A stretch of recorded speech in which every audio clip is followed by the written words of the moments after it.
I'm just above the road that goes from Jerusalem down to Jericho. It's 17 miles, and it's always been dangerous and filled with robbers.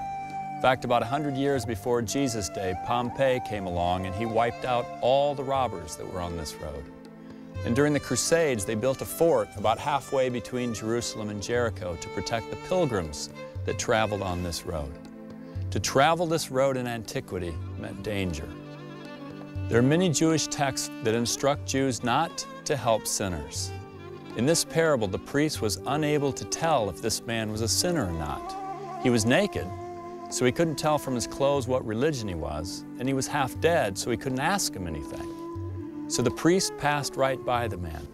He might have thought that helping a sinner could be seen as a sin. Besides, if the priest helped him and that person was a Gentile and he became too close, came up within 4 cubits, he would become unclean. And if he touched a dead man, he would become ceremonially unclean and unable to perform religious duties. So the priest passed right by him. He had legal rights to pass right by him.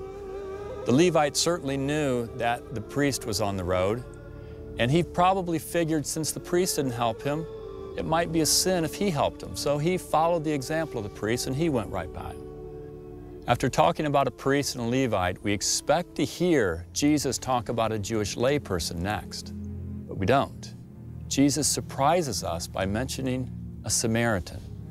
The Jews destroyed the Samaritan's temple about 150 years before Jesus' day, and just a few years before Jesus' time, the Samaritans had defiled the Jewish temple by scattering human bones.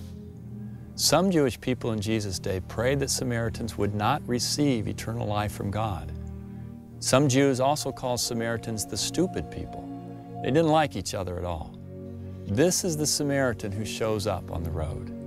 We call this the parable of the Good Samaritan, but for a Jew of the first century, there were no good Samaritans. Suppose it would be like saying today a good Al-Qaeda terrorist. Most people would not think there was such a thing. The Samaritan faced quite a few negative repercussions for helping this Jew on the road. First, the parable tells us that he had a donkey and that he paid for the man's stay at the inn. This means that the Samaritan had money. So by stopping on the road and helping the man, he easily could have come under attack himself, been robbed and beaten. In other words, he put his own life in danger to help this man, his neighbor. But there's more. Given the hatred that existed between the Samaritans and the Jews, when that Samaritan shows up at the inn, which was probably a Jewish inn down in Jericho, with a Jew who is nearly dead, most would assume that the Samaritan had beaten this man, and those in the inn might take revenge on him.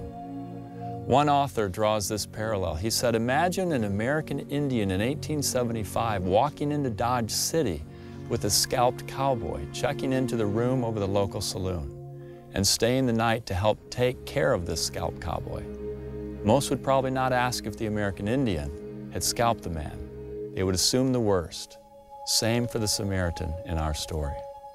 I don't think that this expert in the law was really looking for a definition of neighbor from Jesus. As an expert in the law, he thought that he already knew the answer. I think he was trying to show Jesus that he had indeed obeyed the law enough, and he had loved his neighbors enough, and therefore he was worthy of eternal life. The Old Testament clearly defines neighbor as your brother or as one of your people in Leviticus chapter 19, which was understood as loving fellow Jews. It certainly did not include Gentiles. In fact, one midrash of the Old Testament says that if a Gentile is in danger of death, Jews were not bound to help them. Even if a Gentile falls into the sea, it says, you don't have to help them out so that he doesn't drown.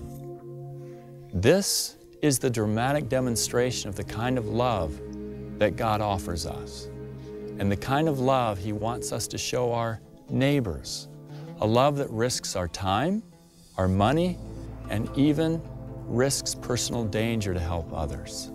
Costly compassion for our neighbor.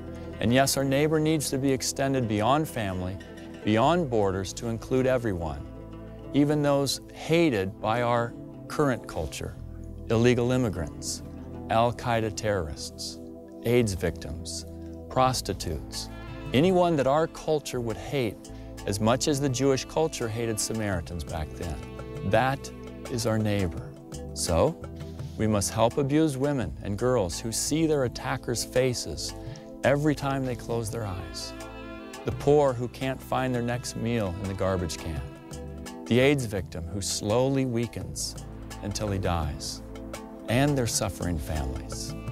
Orphans who just want someone to love them. Spouses of drug and alcohol addicts. The disabled. Our neighbor is everyone.